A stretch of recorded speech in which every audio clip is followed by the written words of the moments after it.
Welcome to Inside News. This is Jyoti. Let's dive into the details. At the Delhi Defence Dialogue, Chief of Army Staff General Upendra Dwivedi emphasized the evolving nature of warfare. Drawing parallels with the Ukraine conflict, he described it as a living lab, reflecting conditions similar to India's borders. The battlefield is now dominated by drones targeting armored units, electronic warfare disrupting communications, and precision strikes reaching over 100 kilometers.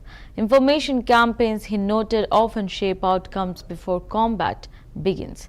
Highlighting transformative trends, he introduced the 3Ds: democratization and cutting-edge technology, diffuse threats that are geographically scattered yet interconnected, and demography as a strategic factor. These shifts, he asserted, as are redefining military strategy and preparedness in today's complex security landscape. And Ukraine battlefield especially we are watching closely because it is the living lab in terms of the conditions what we are having along our borders. So drones are stalking the armor columns, EW is jamming the radios, precision fires are reaching much beyond 100 kilometers range, info campaigns win wars even before a single shell lands. So if these are the situation we are facing, I'll just give out 3Ds which are changing the war scenario today. Firstly, the democratization, that is the newest technology coming in and has already been brought out that the platform alone is not relevant. It has to have number of layers supported by this democratized phenomena, that is AI, quantum, robotics, auto system, DEW, that is direct energy weapons, cyber tools, etc. Especially in the gray zone, these play a very important role. So the platforms may be there for a conventional when you have a contact and kinetic battle. But what happens to the other three quadrants? Who fights these battles? So these are the new players who have come in now. Diffuse, geographically independent, but dependent. I'll explain it later.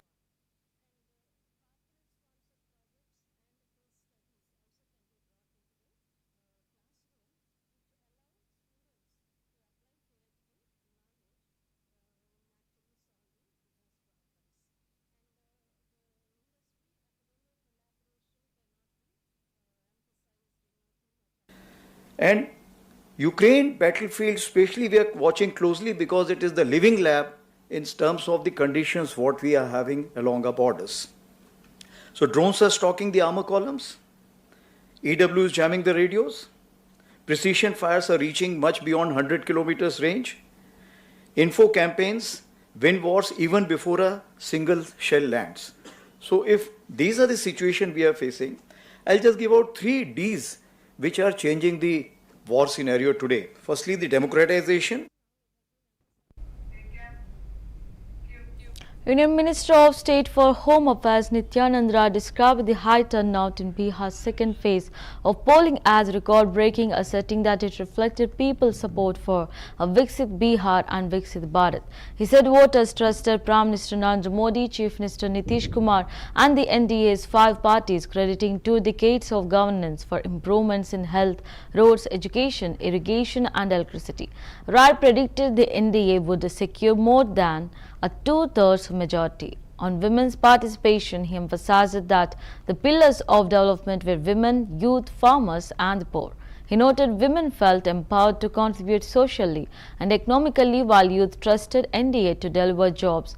He added that poverty reduction nationwide and in Bihar fueled voter enthusiasm.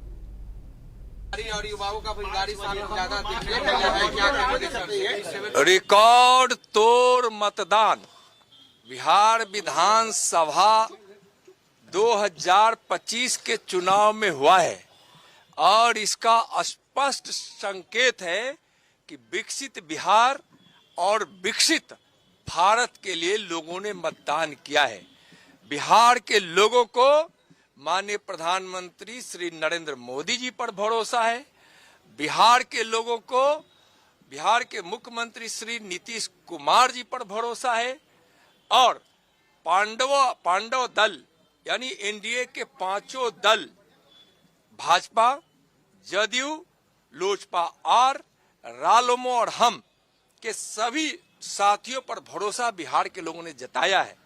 और बिहार में जो 20 वर्षों तक जो विकास का लगातार काम हुआ है बिहार में जो सुशासन का राज रहा है, यहाँ कोई भी क्षेत्र ऐसा नहीं है, चाहे वह स्वास्थ्य का क्षेत्र हो, सड़क का हो, शिक्षा का हो, सिंचाई का हो, बिजली का हो, किसानों के लिए, मजदूरों के लिए, महिलाओं के लिए, युवाओं के लिए, सभी क्षेत्रों में जो काम हुआ है उनके विकास के लिए, लोगों की समृद्धि के लिए, लोगों के सुकून और शांति के लिए, लोगों में सौहार्द के लिए, इसका परिणाम है रिकॉर्ड तोड़ मतदान।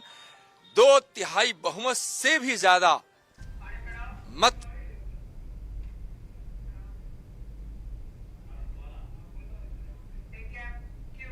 RJD leader Manoj criticized the exit polls released after 6 p.m., remarking that many of the organizations conducting surveys were unfamiliar and appeared to be acting under orders from influential figures. He alleged that these polls displayed similar figures as part of a psychological game meant to shape public perception. Insisted that such tactics had been exposed before and would fail again. He expressed confidence that the Mahatgathbandhan alliance would form the government on November 14 under Tejashwi Yadav's leadership. According to him, while voting was still underway, the polls had already stamped results, but he believed a strong wave of change was sweeping Bihar. साथियों, आप सब ने आज शाम तकरीबन 6 बजे के बाद से बाजार का एक खेल देखा होगा। बहुत सारे एग्जिट पोल देखे होंगे आपने, पहले इनमें से अधिकांश का नाम भी नहीं सुना होगा क्योंकि इनका आदेश था। देश के बड़े आला ओहदेदार लोगों ने एक संख्या बता दी थी, तो सबों ने उसी के इर्द गिर्द 2 आगे 2 पीछे करके आंकड़ा दे दिया। आपकी सरकार, महागठबंधन की सरकार 14 नवंबर को बन रही है। इस मनोवैज्ञानिक खेल को हमने पहले भी देखा है और इसको एक्सपोज होते हुए देखा है। डटे रहना है। बदलाव की बयार जो पहले चरण से शुरू हुई थी वो परिवर्तन की लहर में तब्दील हो चुकी है। कई जगह अभी तक लोग वोट डाल रहे हैं और ये एग्जिट पोल करके मुहर लगा रहे हैं, क्योंकि साहब ने एक संख्या बताई थी। आपकी सरकार बन रही है, तेजस्वी जी के नेतृत्व में सरकार बन रही है, महागठबंधन की सरकार बन रही है, बिहार की अपनी सरकार बन रही है, अपने सरोकार की सरकार बन रही है।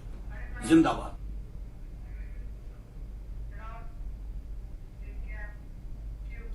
As the second phase of Bihar Assembly elections concluded, Kaimur District Magistrate Sunil Kumar confirmed that polling remained peaceful. He stated that 179 individuals were temporarily detained as a precautionary measure to maintain order but were released once voting ended. Importantly, no arrests were made during the process. Kumar emphasized that there were no calls to boycott voting anywhere in the district and all 1,484 polling booths functioned without disruption.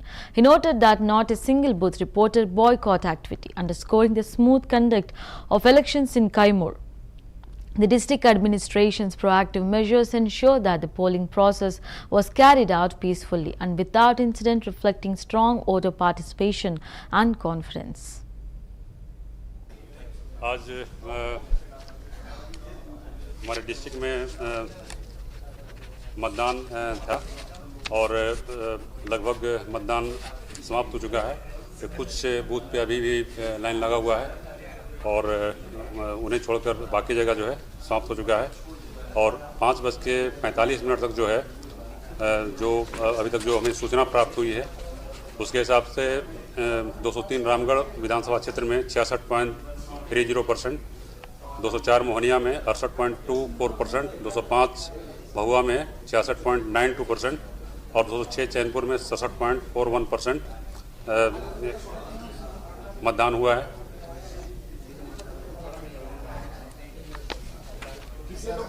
हाँ, ये हिरासत में नहीं, actually detention किया गया था 179 व्यक्तियों को कि शांतिपूर्ण मतदान कराया जा सके और मतदान के उपरांत उनको छोड़ दिया गया। नहीं, इस बार जो है पूरे डिस्ट्रिक्ट में टोटल 1484 बूथ हैं, लेकिन किसी भी बूथ पर जो है मतलब कहीं भी वोट का बहिष्कार नहीं किया गया। नहीं, इस बार जो है हर जगह जो है वो टाइम पे आपका मॉक पोल हुआ और हर जगह जो है वो टाइम पे जो है वोटिंग स्टार्ट हुआ। फाइनल आंकड़े अभी जो प्राप्त सूचना के अनुसार अभी बहुत कमी बूथ पे लोग अभी हैं, तो हमें लगता है कि 7 बजे तक जो है फाइनल आंकड़ा प्राप्त हो जाएगा। आज हमारे डिस्ट्रिक्ट में मतदान था और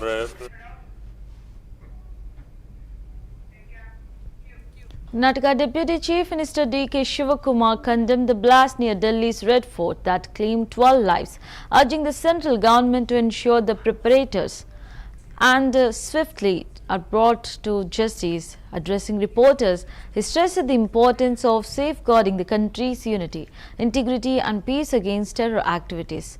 Shivakumar remarked that vigilance was necessary whether such incidents occurred in Delhi or elsewhere. He noted that in Karnataka, Home Minister G. Parameshwara was reviewing security measures while Chief Minister Siddaramaiah had already issued directives.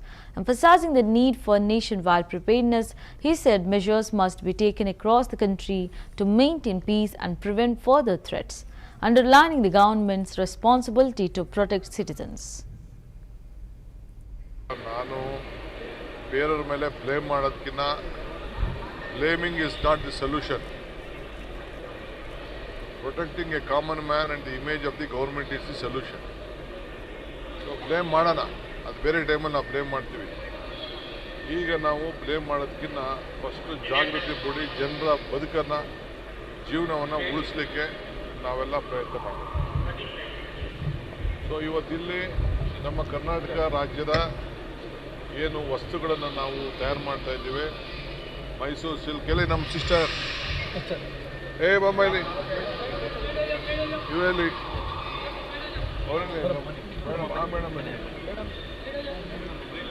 ನಮ್ಮ ಮೈಸೂರು ಕಾಪಾಡಲಿಕ್ಕೆ ಇಂಥ ಚಟುವಟಿಕೆಗಳೆಲ್ಲ ಗಮನಿಸಲಿಕ್ಕೆ ಈಗಾಗಲೇ ಕ್ರಮವನ್ನು ಕೈಗೊಳ್ಳಲಿಕ್ಕೆ ಎಲ್ಲ ವ್ಯವಸ್ಥೆ ಆಗಿದೆ.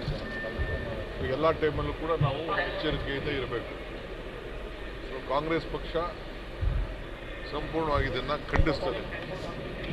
ನಾವೆಲ್ಲ ಕೂಡ ಇದನ್ನು ಯಾರು ಈ ಉಗ್ರರಿದ್ದಾರೆ, ಯಾರು ಇಂಥದಕ್ಕೆ ಕೈ ಹಾಕಿದ್ದಾರೆ, ಅವನ್ನೆಲ್ಲ ಕೂಡಲೇ ತನಿಖೆ ನಡೆಸಬೇಕು, ಬಂಧಿಸಬೇಕು ಅಂತೇಳಿ ಕೇಂದ್ರ ಸರ್ಕಾರದ ಮೇಲೆ ನಾವು ಒತ್ತಡವನ್ನು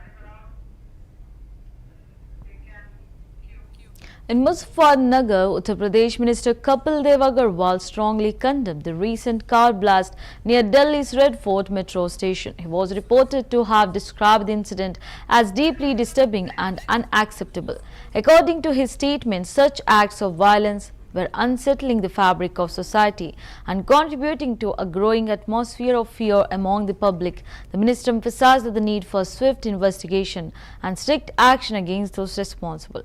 His remarks reflected growing concern over public safety and the urgency to maintain peace and order. The blast has sparked widespread reactions across political circles with the calls for enhanced security measures in sensitive urban zones. जो शिक्षा के क्षेत्र के माध्यम से, पढ़ाई के माध्यम से बच्चों को आगे बढ़ाना चाहते हैं, उनका भविष्य बढ़ाते हैं, वही लोग आतंकवादी गतिविधियों में शामिल होंगे या पकड़े जाएंगे या संदिग्धता की श्रेणी में रहेंगे, तो निश्चित रूप से शासन प्रशासन के लिए भी, सरकार के लिए भी और हम सब के लिए, पूरी मानव जगत के लिए ये बहुत ही एक संकट का माहौल है, वातावरण है। और ऐसे लोगों को मुझको मेरा निवेदन है कि शिक्षाविदों को, जो शिक्षा के क्षेत्र से जुड़े लोग हैं, मौलवी हैं, इनके धर्माचार्य हैं, उन सब लोगों को आगे आकर निंदा करनी चाहिए, उनको पकड़े जाने में मदद करनी चाहिए, जिम्मेदारी लेनी चाहिए कि हम लोग इसकी भर्त्सना करते हैं, निंदा करते हैं, तो एक वातावरण ठीक होगा। इस प्रकार की घटनाएं लगातार होना पूरे समाज को अस्थिर करने का काम कर रही हैं। एक डर का, खौफ का माहौल समाज के अंदर है। एक डॉक्टर सहारनपुर के अंदर पकड़े गए, चाहे दिल्ली की घटना, उसके बाद एक और डॉक्टर पकड़ा गया संदिग्ध अवस्था में, तो ये हम सबको बहुत ही चिंतित करने वाला विषय है और कहीं ना कहीं समाज के अंदर भी वैमनस्य इसके कारण से पैदा। देखिए, बहुत ही निंदनीय है, बहुत ही भर्त्सनीय है जब शिक्षा क्षेत्र से जुड़े लोग, जो शिक्षा के क्षेत्र के माध्यम से, पढ़ाई के माध्यम से बच्चों को आगे बढ़ाना चाहते हैं, उनका भविष्य बढ़ाते हैं, वही लोग आतंकवादी गतिविधियों में शामिल होंगे या पकड़े जाएंगे या संदिग्धता की श्रेणी में रहेंगे, तो निश्चित रूप से शासन प्रशासन के लिए भी, सरकार के लिए भी और हम सब के लिए, पूरी मानव जगत के लिए ये बहुत ही एक संकट का माहौल है, वातावरण है। और ऐसे लोगों को मुझको मेरा निवेदन है कि शिक्षाविदों को, जो शिक्षा के क्षेत्र से जुड़े लोग हैं, मौलवी हैं, इनके धर्माचार्य हैं, उन सब लोगों को आगे आकर निंदा करनी चाहिए, उनको पकड़े जाने में मदद करनी चाहिए, जिम्मेदारी लेनी चाहिए कि हम लोग इसकी भर्त्सना करते हैं, निंदा करते हैं, तो एक वातावरण ठीक होगा।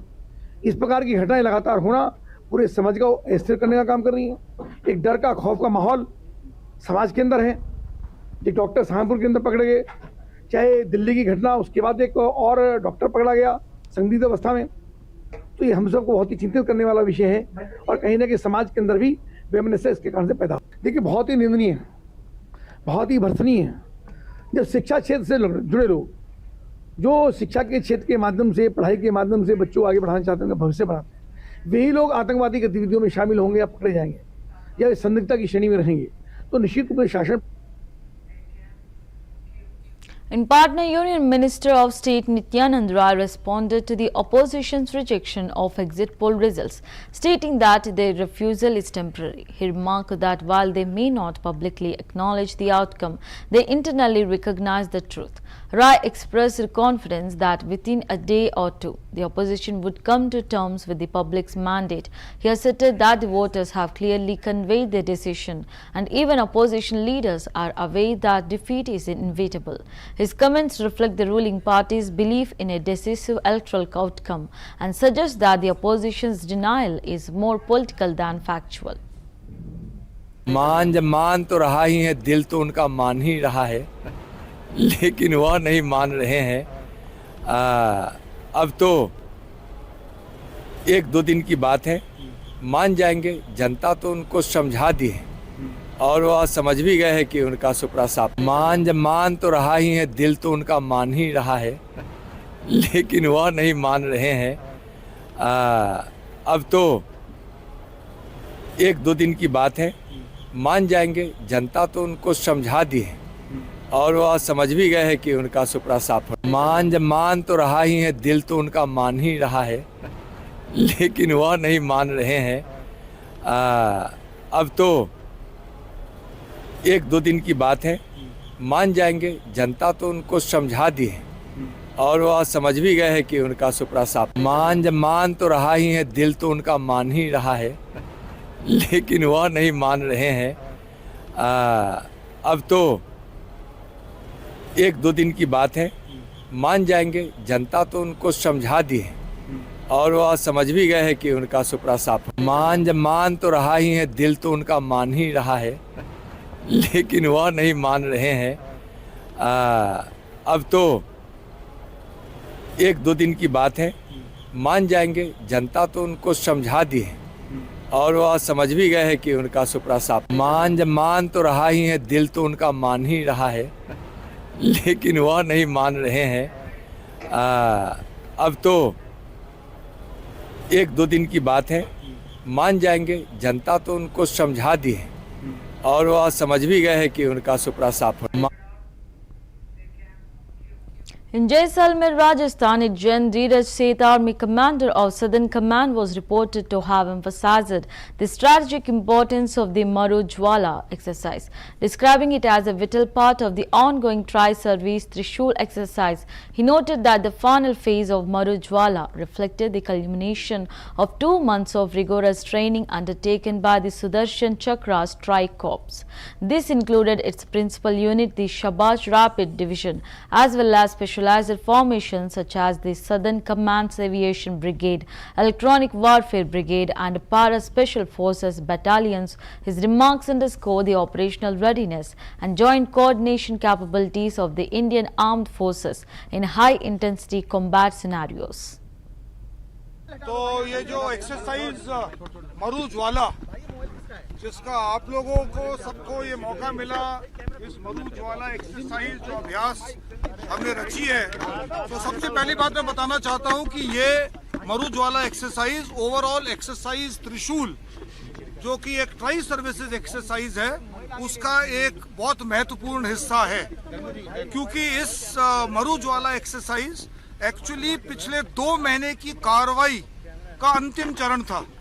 यानी कि 2 महीने से यहाँ पर सदर्न कमांड का जो सुदर्शन चक्र कोर है, जो कि स्ट्राइक कोर है, वो यहाँ 2 महीने से पूरी मेहनत के साथ अपनी ट्रेनिंग कर रहा है और उसका जो मेन दस्ता है वो एक शाहबाज डिवीजन, जो एक रैपिड है, वो इसके साथ शामिल है। और इसके अलावा सदर्न कमांड का aviation brigade, EW brigade, para SF battalion, ये सब एकजुट होकर इन्होंने पिछले 2 महीने में जो कामयाबी हासिल की है, उसका जो फल वो आप सबने आज सुबह मरुज्वाला के तहत देखा। और जो अभी आप लोगों ने मेरे साथ जो है खड़े हैं, ये पाथ फाइंडर्स, ये 7 पैरा बटालियन के हैं, एयरबोर्न बटालियन के पाथ फाइंडर्स हैं, जिनको आपने देखा। और ये अंतिम चरण में, क्योंकि एक ये स्ट्रेटेजिक फोर्स होती है, रैपिड रिएक्शन फोर्स, जो स्ट्राइक कोर ने अपने ओवरऑल प्लान बनाया है, उसको आखिर क्षण में अंजाम देने के लिए इनको एक स्ट्रेटेजिक टारगेट दिया जाता है। तो ये आप लोगों ने यहाँ पर देखा। तो ये जो एक्सरसाइज मरुज्वाला, जिसका आप लोगों को सबको ये मौका मिला, इस मरुज्वाला एक्सरसाइज जो अभ्यास हमने रची है, तो सबसे पहली बात मैं बताना चाहता हूँ कि ये मरुज्वाला एक्सरसाइज ओवरऑल एक्सरसाइज त्रिशूल, जो कि एक ट्राई सर्विसेज एक्सरसाइज है, उसका एक बहुत महत्वपूर्ण हिस्सा है। क्योंकि इस मरुज्वाला एक्सरसाइज एक्चुअली पिछले 2 महीने की कार्रवाई का अंतिम चरण था। यानी कि 2 महीने से यहाँ पर सदर्न कमांड का जो सुदर्शन चक्र कोर है, जो कि स्ट्राइक कोर है, वो यहाँ 2 महीने से पूरी मेहनत के साथ अपनी ट्रेनिंग कर रहा है। और उसका जो main At the Dial 112 headquarters in Haryana, DGP OP Singh was reported to have attended an event titled Ek Sham Jan Alpha Ke Naam, where he interacted with the students from various schools. Senior police officials were also present. The DGP was said to have urged children to stay away from drugs and limit their mobile screen time, emphasizing the importance of mental development and social awareness. He reportedly stated that nurturing a child's mind helps them excel in their strengths and collaborate effectively with others. Tributes were paid to the victims of the Delhi blast, which he described as deeply unfortunate. The event highlighted the role of awareness in shaping responsible youth.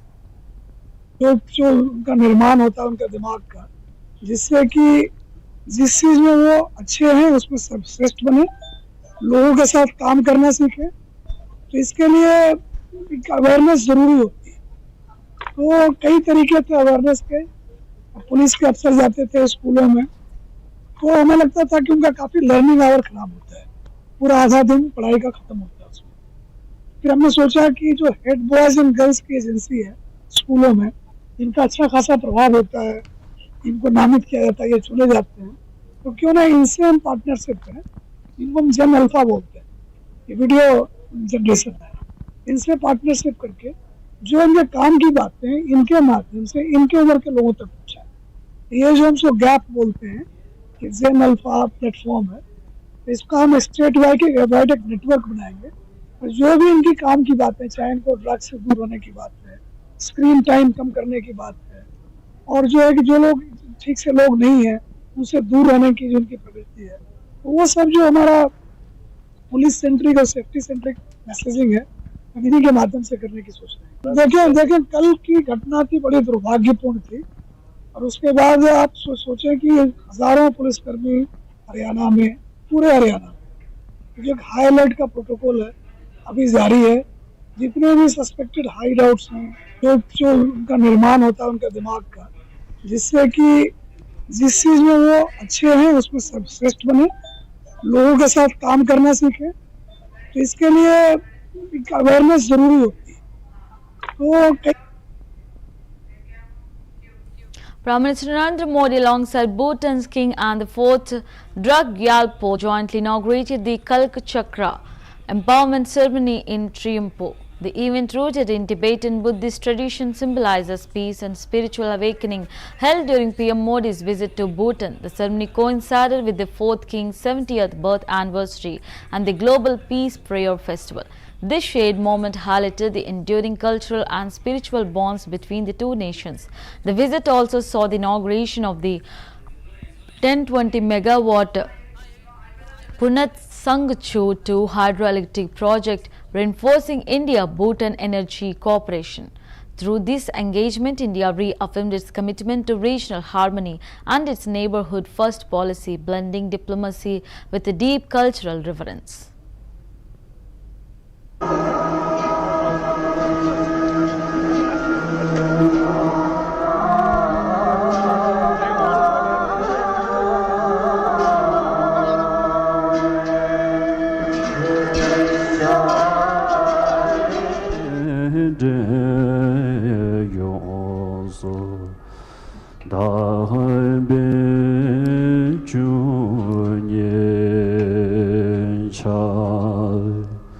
sollen sind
In a spirited celebration of sports, Uttar Pradesh Chief Minister Yogi Adityanath attended the welcome ceremony of the FIH Men's Junior Hockey World Cup trophy in Lucknow. The prestigious tournament is scheduled to take place in Tamil Nadu from November 28 to December 10, 2025. The event marked a moment of pride and enthusiasm for the state, showcasing its support for national and international sporting events. The Chief Minister's presence underscored the importance of youth engagement in sports and India's growing stature in global hockey. The trophy tour aims to build excitement and inspire young athletes across the country ahead of the tournament.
That's the wrap of the Inside News. Keep watching CVR News English.